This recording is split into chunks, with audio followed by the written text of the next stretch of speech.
Te exaltaré, mi Dios, mi Rey, y bendeciré tu nombre eternamente y para siempre.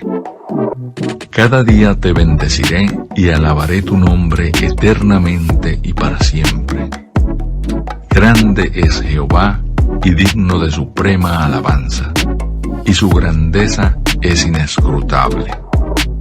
Generación a generación celebrará tus obras y anunciará tus poderosos hechos.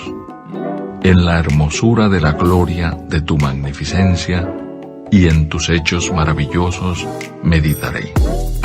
Del poder de tus hechos estupendos hablarán los hombres, y yo publicaré tu grandeza. Proclamarán la memoria de tu inmensa bondad y cantarán tu justicia.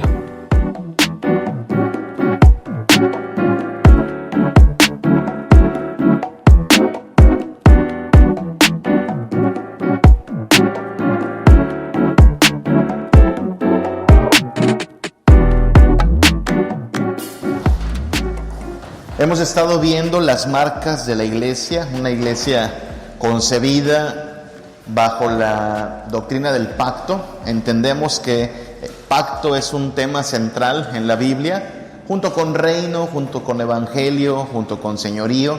Ese es uno de los motivos principales del relato bíblico y la doctrina bíblica. Entonces, pacto fue una doctrina central para los reformadores, y también una doctrina central para elaborar este documento que se llamó la Confesión de Fe de Westminster. Si usted lee la Confesión de Fe, va a darse cuenta que la doctrina del pacto atraviesa todas las declaraciones allí presentes.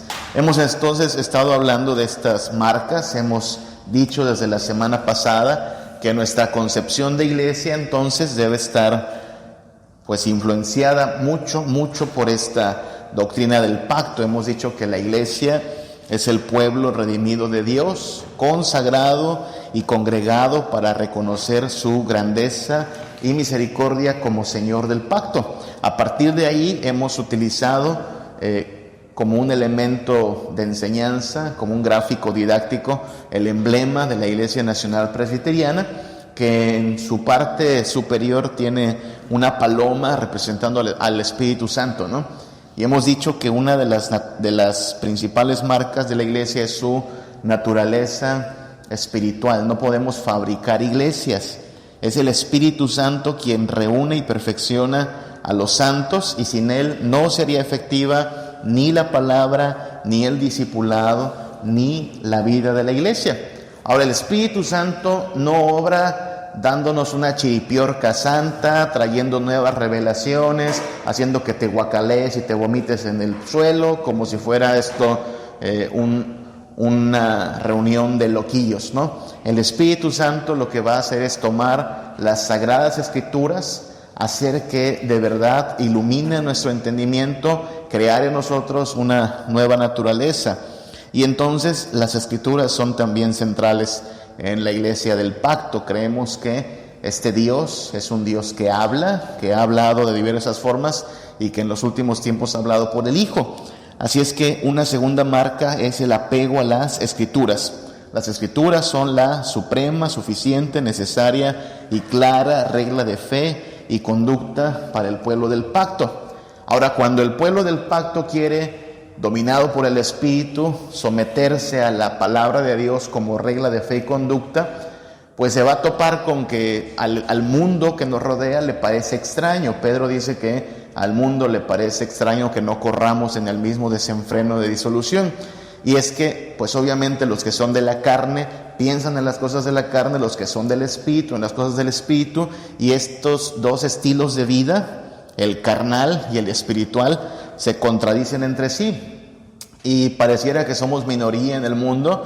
El mundo aborrece a la iglesia quiere ser la luz y la sal del mundo porque es su misión, pero vamos a entender entonces que habrá hostilidad cultural. Esa es la tercera marca, ¿no?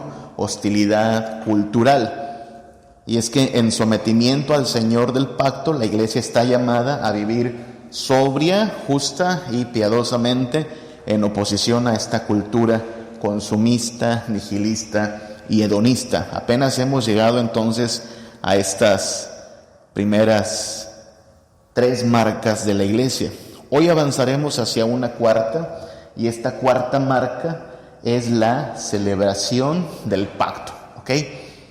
Vamos a hablar de la celebración del pacto, cómo la iglesia es la comunidad bienaventurada del pacto que celebra continuamente la misericordia y los beneficios de Dios, tanto los presentes como los venideros. ¿Okay? Dios es bueno con su pueblo y su pueblo lo celebra continuamente. En el emblema de la Iglesia Nacional Presbiteriana, esto pues lo vemos o lo relacionamos con ese elemento que simboliza una zarza ardiendo. ¿Se acuerdan de la historia?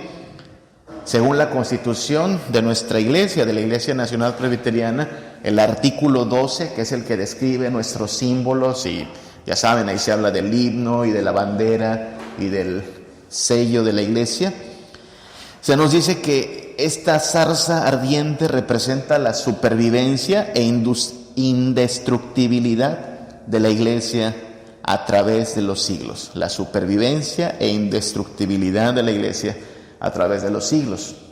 Algo como lo que decía Martín Lutero en su himno Castillo Fuerte, ¿no? Que muestren su vigor Satán y su furor, dañarnos no podrán, pueden despojarnos de lo que sea, pero la iglesia permanece, sobrevive, indestructible a través de los siglos. Toda la iglesia de Cristo, todo el pueblo del pacto. Y de hecho es por la fidelidad del Dios del pacto que el pueblo de Dios no puede perecer, no puede ser derrotado. Recordemos la historia, hubo una zarza allá en el monte Horeb. Dice Éxodo 3, del 1 al 2, que apacentaba Moisés las ovejas de Jetro, su suegro, sacerdote de Madián, y llevó las ovejas a través del desierto y llegó hasta Horeb, monte de Dios. Y se le apareció el ángel de Jehová en la llama de fuego en medio de una zarza, y él miró y vio que la zarza ardía en el fuego y la zarza no se consumía. 2 cosas hay que señalar aquí particularmente, a lo mejor hasta 3. Número 1, el monte Horeb será paradigmático en toda la historia de la revelación. Es en el monte Horeb donde Dios tiene este primer encuentro con Moisés en esta zarza. Es en el monte Horeb donde se le darán las tablas de la ley a Israel. Cuando en una época posterior, la época de Acab y Jezabel, está la apostasía, que incluso el profeta de Dios, Elías, tiene miedo y huye, regresa precisamente a este monte, al monte Horeb. Tal parece como que cada vez que Dios trae a su pueblo a este monte es como una especie de reinicio de la historia salvífica.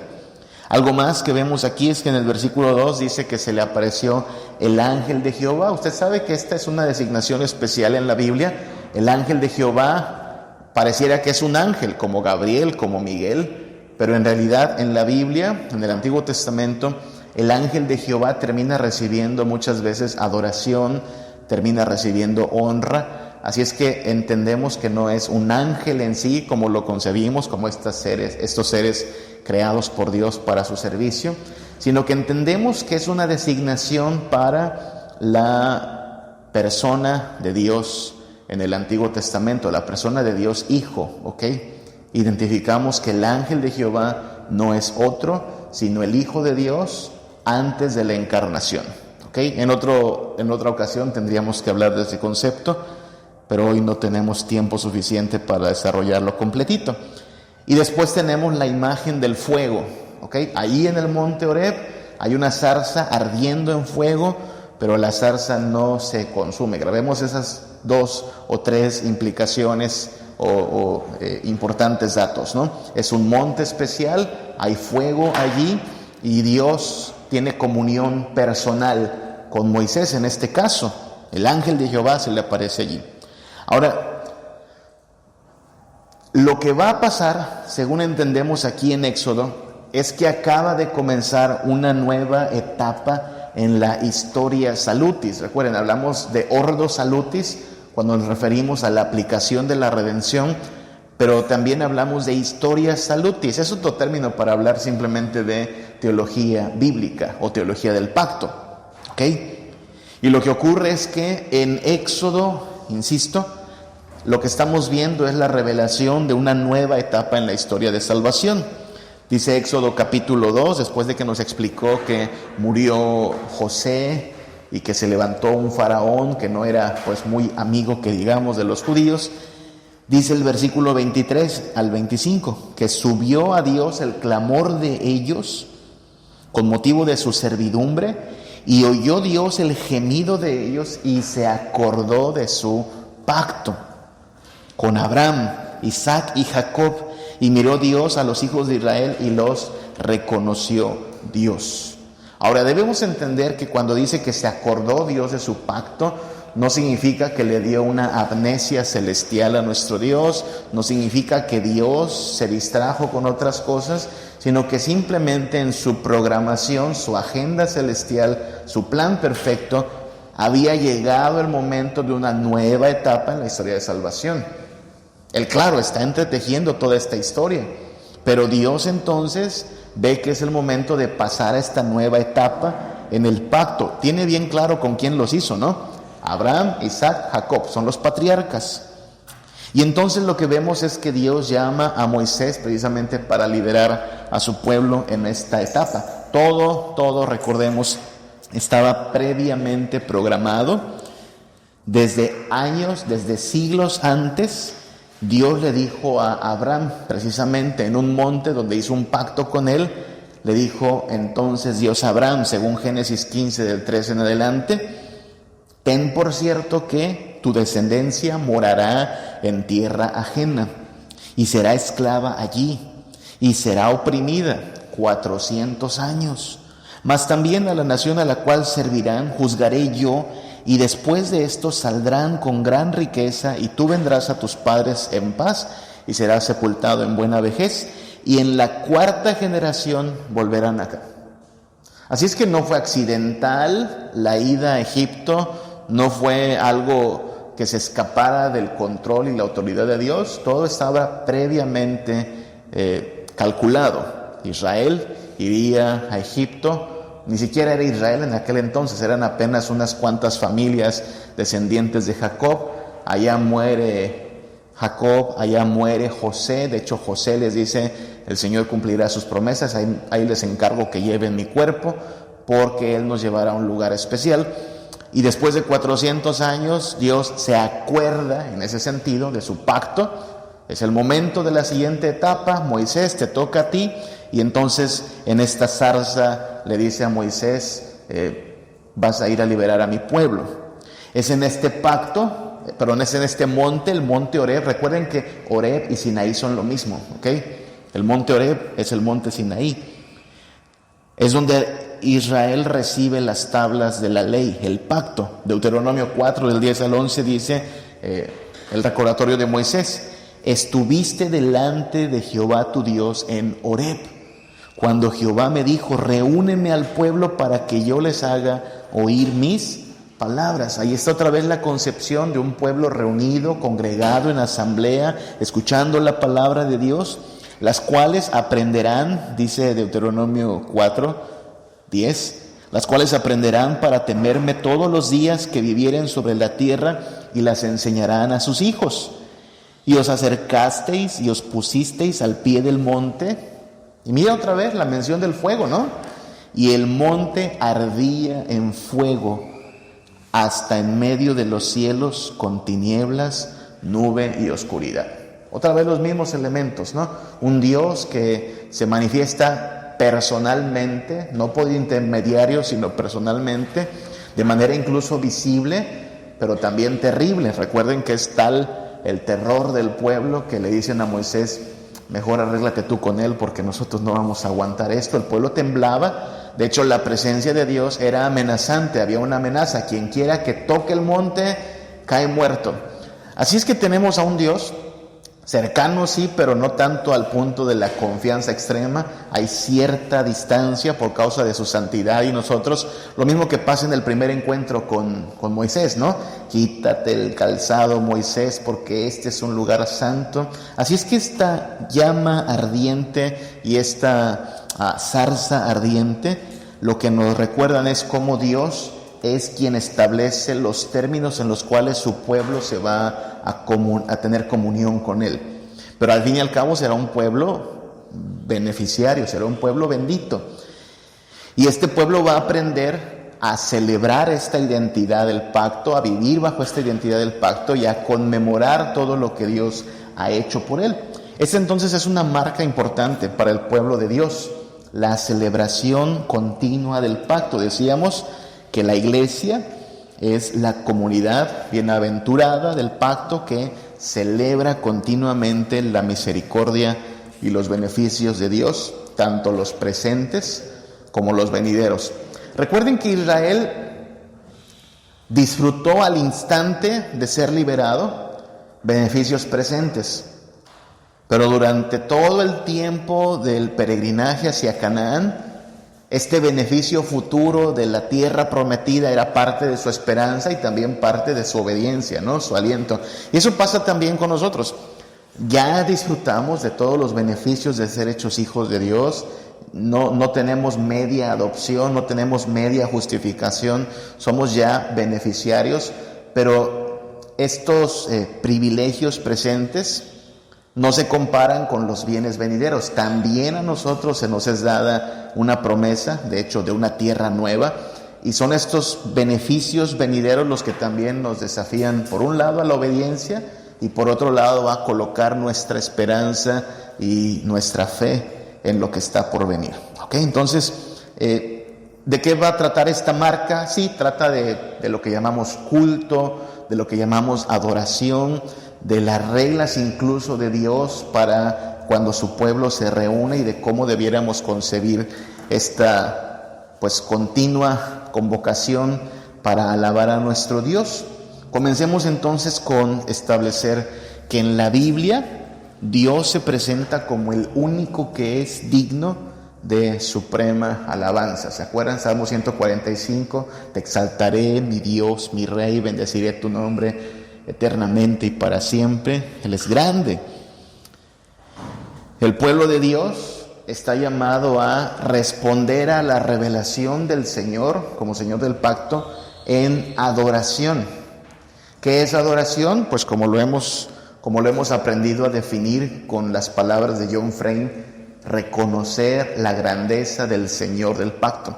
No le estamos dando nada en sí. Cuando tú reconoces algo, no le atribuyes algo más a aquello. No, nuestra adoración no está haciendo que Dios sea más Dios. Hace 2 días la iglesia estaba congregada en todo el mundo y cantamos y celebramos a Dios, pero en realidad Dios no subió su divinidad, no incrementó. Si toda la iglesia hubiera sido eliminada de la faz de la tierra, la gloria de Dios no habría menguado en lo más mínimo. Porque cuando alabamos no le estamos en sí dando nada a Dios, sino solo estamos reconociendo. Eso es lo que le toca a la criatura, reconocer a su Señor. Pero como la criatura cayó, lo que vemos es que habiendo conocido a Dios, no le glorificó como a Dios. Le toca a la iglesia, el pueblo del pacto, los regenerados por el Espíritu Santo, hacer lo que Dios se merece, ser reconocido nuestro Dios por parte de este pueblo. Hay que hacer 3 distinciones aquí. Cuando hablamos de la alabanza a nuestro Dios, del culto, de la congregación, 3 distinciones muy, muy, muy importantes.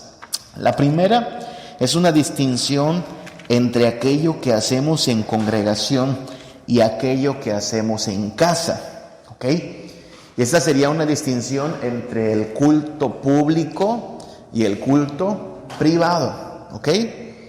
Tenemos que hacer estas distinciones porque habrá cosas que en el culto público deben normarse en cierta forma, pero que en el culto privado a lo mejor o tienen mayor flexibilidad, mayor libertad, no lo sé. Un ejemplo está aquí.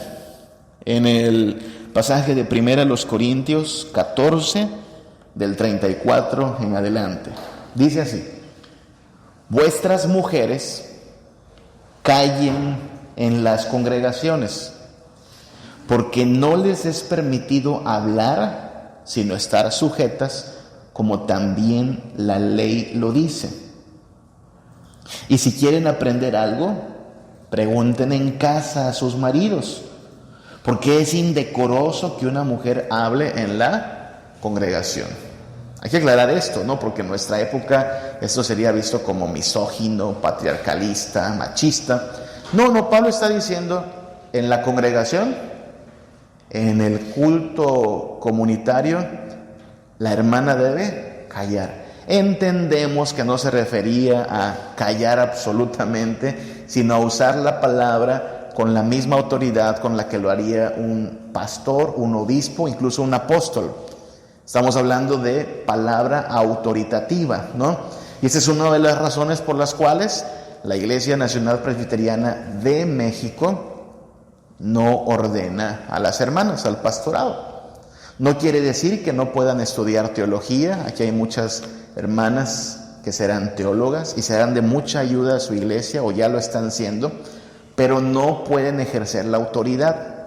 Es más, dirán, pues usted lo dice porque es hombre. No, ni siquiera todos los hombres podemos ejercer esto, sino que hay una serie de requisitos que incluso cuando dejásemos de cumplirlos, también podríamos ser depuestos.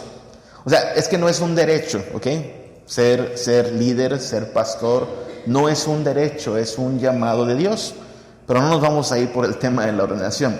Pablo está diciendo específicamente que en la congregación la palabra de enseñanza, la palabra de autoridad, la tendrán varones. La mujer callada, aprendiendo. No significa que no pueda hablar absolutamente en ningún contexto, no, sí. Lo que dirá, incluso si ustedes lo leyeron, es en su casa. En su casa, de manera privada, puede preguntarle todo lo que quiera a su esposo. De hecho, eso es un desafío para el esposo. El esposo debe ser el que más ponga atención a la instrucción en la iglesia, porque le tocará en casa ser que continúe con esta labor de enseñanza. Algo semejante a esto vemos cuando Pablo reprende a estos hermanos que cuando llegaban al momento de la comunión, ¿se acuerdan? De la Eucaristía, se empiezan a echar todo el vino y se empiezan a atragantar del pan. Y dices, oye, al vecino no le dejaste nada, y esto ya se hizo pues un descontrol, ¿no? Y pregunta, ¿se acuerdan, Pablo? ¿Que acaso no tienen en casa qué comer? ¿Se dan cuenta? Hace una distinción entre lo que hacemos en público, en comunidad, y aquello que haces en casa. No es tan difícil esto, ¿no? La Biblia no está prohibiendo cosas en absolutamente todos los escenarios, ¿no? Hay algo apropiado en casa, hay algo apropiado en comunidad. Les aseguro que no durmieron ustedes con esta ropa que traen puesta hoy, ¿no? Cada quien con sus pijamas, mucha tela o poca tela, no me interesa saberlo. Pero sería inapropiado que se hubieran venido tal como durmieron hoy, ¿no? No porque sea pecado, sino porque al estar en comunidad públicamente hay ciertas normas que se deben cumplir. Entonces es eso, hay que hacer una distinción entre lo público y lo privado, ¿sí? No porque sea pecado algo, sino porque no es apropiado en cierto contexto. Y es aquí donde debemos preguntarnos qué principios nos da la Biblia para la adoración pública, e incluso qué principios nos da la Biblia para la adoración privada, ¿ok? Otra distinción más que hay que hacer es entre la cultura y el culto para Dios, ¿sí? Cuando digo esto de la cultura y el culto para Dios, hacemos distinción entre lo amplio y lo estricto, ¿no? Hay una dimensión muy amplia en la que hablamos de la adoración, en la cual todo lo que haces, sea comer, sea beber, sea jugar fútbol, sea bañarte, sea cultivar naranjas, sea hacer fajina, es para la gloria de Dios. Y hay un sentido estricto en el cual, cuando la iglesia se congrega, canta, alaba, ora, celebra los sacramentos, está llevando a cabo un culto, ¿ok? Cultura son nuestros hábitos, nuestras costumbres. Culto. Bueno, culto también debieran ser nuestras costumbres, pero reservamos a veces también esa palabra para la liturgia de la iglesia, ¿no? En ese sentido estamos hablando, en el sentido amplio o en el sentido estricto. Hebreos 10 del 24 al 25 dice: y consideremos unos a otros para estimularnos al amor y a las buenas obras. En esa parte, obras, entra lo que llamaríamos cultura, ¿no? Tus obras, tus hábitos, tus prácticas. Nuestras obras, nuestras prácticas, nuestros hábitos, nuestra cultura debe reflejar que estamos guiados por Dios, ¿sí? La cultura en tu casa, cómo hablan, cómo gastan el dinero, cómo inviertes el tiempo, tus hábitos deben ser moldeados por Dios. Pero enfatiza también el versículo 25, no dejando de congregarnos como algunos tienen por costumbre, sino exhortándonos, y tanto más cuando ves que aquel día se acerca. El autor de Hebreos está preocupado porque la iglesia viva produciendo buenas obras. De hecho, en la doxología hará una oración pidiendo que el Dios de paz nos haga aptos en toda buena obra, pero también entiende el autor de Hebreos que los cristianos necesitan congregarse y no dejar de congregarse. ¿Se dan cuenta? No hay por qué tener que establecer entre lo importante que es vivir y hacer cultura para Dios y lo importante que es congregarnos, como si estableciésemos una especie de antítesis, ¿no? O me congrego o vivo. Hermanos, es un falso dilema. ¿Por qué no haces ambas cosas? De hecho, tienes que hacer ambas cosas. Es importante porque recuerden que hay gente que, poniendo como excusa el sentido amplio de la adoración, no quiere cumplir con su llamado a congregarse. ¿Han escuchado gente así? No, pero la adoración es todo lo que haces. No solo en el templo adoras a Dios. Y si el domingo es el Super Bowl, voy a adorar a Dios viendo el Super Bowl. Mira qué interesante, ¿no? Excusando su llamado a congregarse con la iglesia de Cristo, poniendo allí como motivo el que, bueno, la adoración no existe en todas partes, así es que el Super Bowl es una forma de adorar a nuestro Dios, ¿no? Es un falso dilema. Podrías hacer ambas cosas. Podrías ver el Super Bowl en otro momento, pero ahí es donde salen los ídolos que nos dominan y nos controlan, ¿no? Ahora, por supuesto, lo que se debe buscar es una congruencia, ¿no? Entre nuestra cultura y nuestro culto, entre nuestras obras y lo que hacemos al congregarnos, porque es una incongruencia que, ya saben, cantemos Jesús es mi Rey soberano el domingo, pero en nuestra vida en realidad el Rey soberano es el Señor pecado y el chanclas, ¿no? El diablo. Pues no creo que funcione bien, es una incoherencia, es una hipocresía, ¿no? Entonces distinguimos entre lo público y lo privado, lo amplio, lo estricto. También distinguimos pues dos dimensiones de la adoración. La dimensión vertical, es decir, Dios con nosotros, y la dimensión horizontal, es decir, nosotros en comunión con todos aquellos que también se congregan para alabar el nombre del Señor. El Salmo 22 hace una importante distinción. Salmo 22:3, pero tú eres santo, tú que habitas entre las alabanzas de Israel. Noten que ahí están implícitas estas dos dimensiones. Consideramos la naturaleza, el carácter, la honra de aquel que habita entre nosotros, santo, pero Él habita entre nosotros, el pueblo y las alabanzas de su pueblo. Cuando alabamos, Él está presente con nosotros. Y recuerden que el pacto se resume en esta frase, ¿no? Santos seréis porque yo soy santo, yo seré su Dios, ustedes serán mi pueblo. Tenemos que distinguir esto entonces también. Tenemos que distinguir entre la dimensión vertical. De hecho, la dimensión vertical tiene primacía. ¿Quién es este Dios al cual adoramos? ¿Qué pide? ¿Qué demanda? ¿Qué aborrece? ¿Qué abomina? Pero también la dimensión horizontal. ¿Quiénes son estos que están con nosotros? ¿Son hermanos? ¿Son parte del pueblo? ¿Hemos de soportarnos entonces? ¿Hemos de animarnos unos a otros? Todo eso es importante tenerlo en cuenta, ¿ok? Entonces, esas tres distinciones son importantes. Lo público, lo privado, lo amplio, lo estricto, lo vertical, lo horizontal. El Salmo 47 nos presenta también pues un panorama importante acerca de cuántos elementos tienen que estar presentes en la adoración cuando el pueblo de Dios se congrega. ¿Cuántos elementos deben estar presentes? Salmo 47 dice el versículo 6: Cantad a Dios, cantad, cantad a nuestro Rey, cantad, porque Dios es el Rey de toda la tierra, cantad con inteligencia. Esa palabra, inteligencia, es importante, porque está claro que nuestro Dios quiere que la adoración de su pueblo, sí, sea gozosa, sea llena de emoción, de pasión, alegría. Todas esas experiencias están presentes en los salmos, pero quiere que el intelecto esté presente también allí.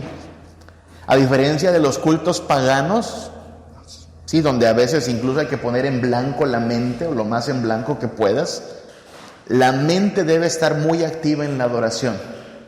Claro, porque somos el pueblo de la palabra, porque nuestra adoración es respuesta a la revelación de Dios. Dios habla, Dios se manifiesta, y entonces nosotros respondemos afirmando que entendemos de quién estamos cantando, a quién estamos adorando.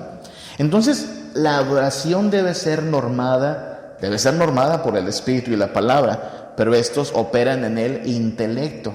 Es finalmente el entendimiento donde Dios hace nuestros principales cambios como personas, ¿no? La renovación de nuestra mente, dice Pablo en Romanos 12. Y es por esto por lo cual Pablo reprende a aquellos que se están dejando llevar por el sensacionalismo, la emoción, el sentimentalismo, por ejemplo, hablando en lenguas angelicales. ¿Se acuerdan? Este alboroto que empieza a haber en la iglesia a muy temprano tiempo, donde Pablo dice: hermanos, si entra un incrédulo y ve lo que están haciendo, va a decir que están locos. Yo prefiero hablar poquitas palabras, pocas, pero con entendimiento, que un montón de palabras en una lengua que nadie entienda. Así es que por esa razón, sí, aunque a veces nos acusan de ser, ya saben, extremistas o que le ponemos un freno al Espíritu, lo que decimos, no, el Espíritu mismo se puso como marco de revelación las Sagradas Escrituras. Y por eso nuestro culto, nuestra adoración, nuestra liturgia tienen que estar normados por la Biblia. Y nuestro intelecto, nuestra mente debe estar muy, muy activa en la adoración. Cantad a Dios con inteligencia. Ahora, Dios quiere no solo que le cantemos inteligentemente, sino que de verdad con una actitud de obediencia. Este pasaje habla de sometimiento a Dios, de un Dios, versículo 8, que reina sobre las naciones, que se sienta sobre su santo trono, ¿sí? Un rey que, según el versículo 2, es el Señor altísimo y terrible, temible, Rey grande sobre toda la tierra. Versículo 3, Él someterá a los pueblos debajo de nosotros y a las naciones debajo de nuestros pies. Es un salmo que habla de señorío, un salmo que habla de autoridad.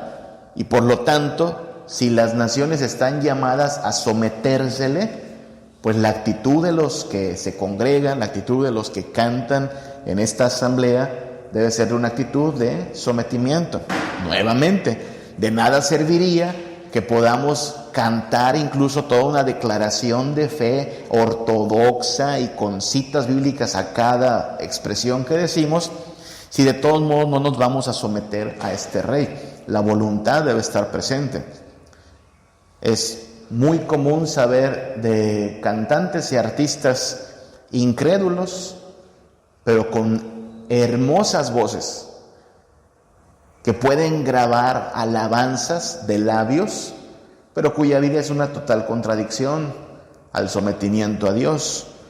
Escuché por ahí al señor Kalimba cantar Sublime Gracia. ¿Han visto ese video?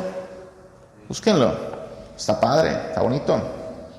Kalimba cantando Sublime Gracia, versión gospel. Bueno, sí, pero de nada sirve si esa persona no se somete con toda su voluntad al rey al cual está cantando. De hecho, será una contradicción, no solo para Kalimba, también para nosotros.